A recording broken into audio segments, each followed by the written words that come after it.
อยู่กับเอาไปรถตลาดนัดไป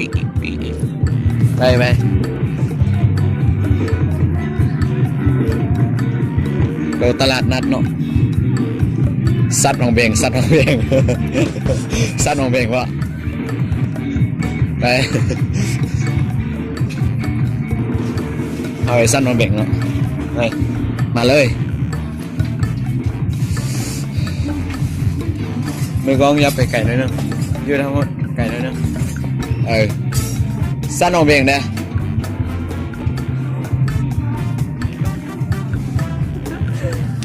มึงนะ2,000นะฮะ2,000นะ2,000ก่อน2,000อีกหนาวได้นี่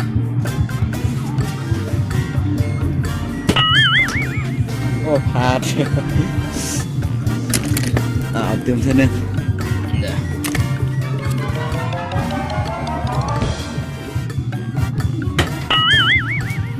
พอยังจบ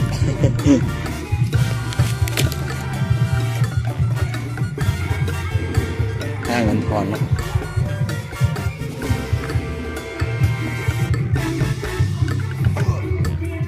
โซ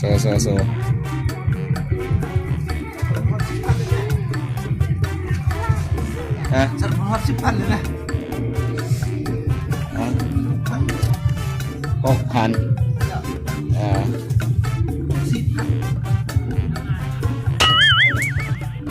โอ้บ่ได้กินเด้จ้ะนี่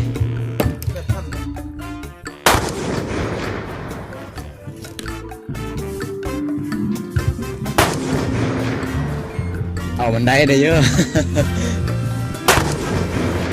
ไอ้ปองเดิมปองนี้เราขอบใจไปเอาเป็นรถซื้อได้หมวกกับแบบนี้นี่แหละเป็นอะไรนี่แหละไปโลเลียนไปมาไ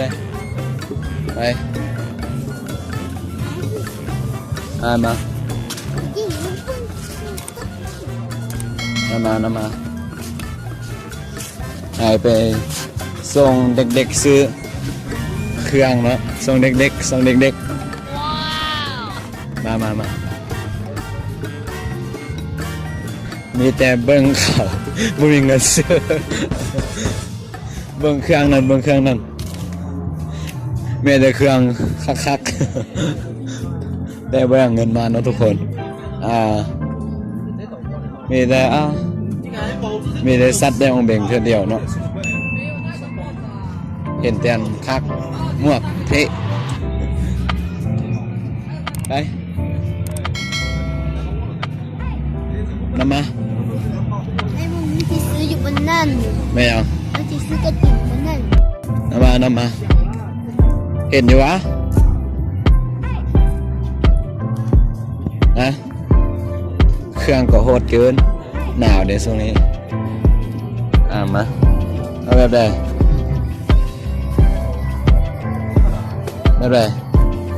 เนาะมา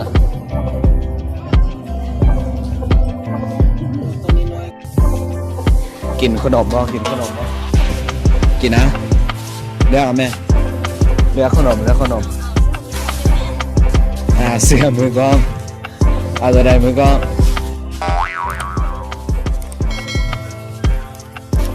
เอากับตัวใดมาแล้ว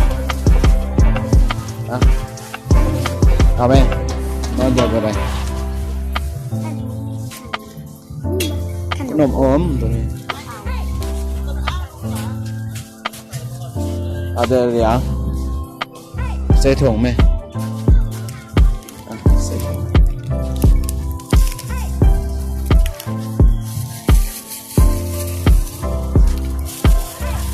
จับไปกินตัวเลยตัวนี้นะเซ็ตผมเมื่อกี้ยังไม่ได้ทอนเงิน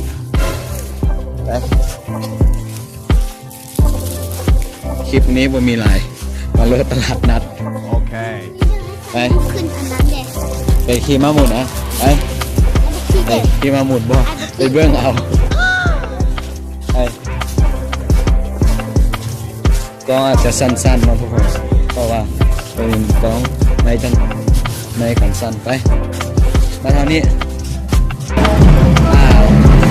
เอาเจพาน้องขี่ม้าหมุนเนาะ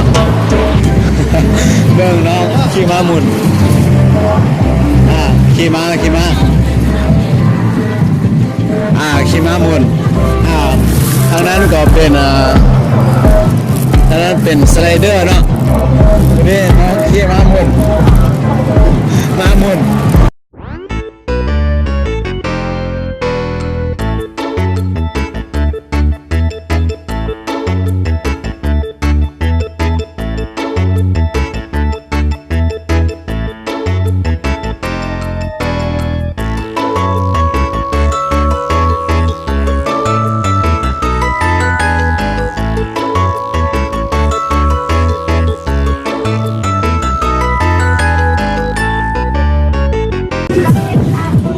กลับมันมืดละกลับมาทุกคน นี่เงินเบิดแล้ว ยัง ยังหัก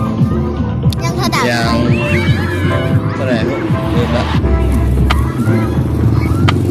เป็นคลิปเนาะ กระตุน วันนี้ก็เพียงจบเพียงเท่านี้ผู้ใดมากก็กดไลค์กดแชร์เด้อผู้ใดปิดคลิปก่อนนี่สมาชิกที่มานำ เป็นพี่น้องผู้ใดว่าอาบน้ำ ไม่ใช่คนหนาวว่าอาบน้ำเลยขอจบคลิปเพียงเท่านี้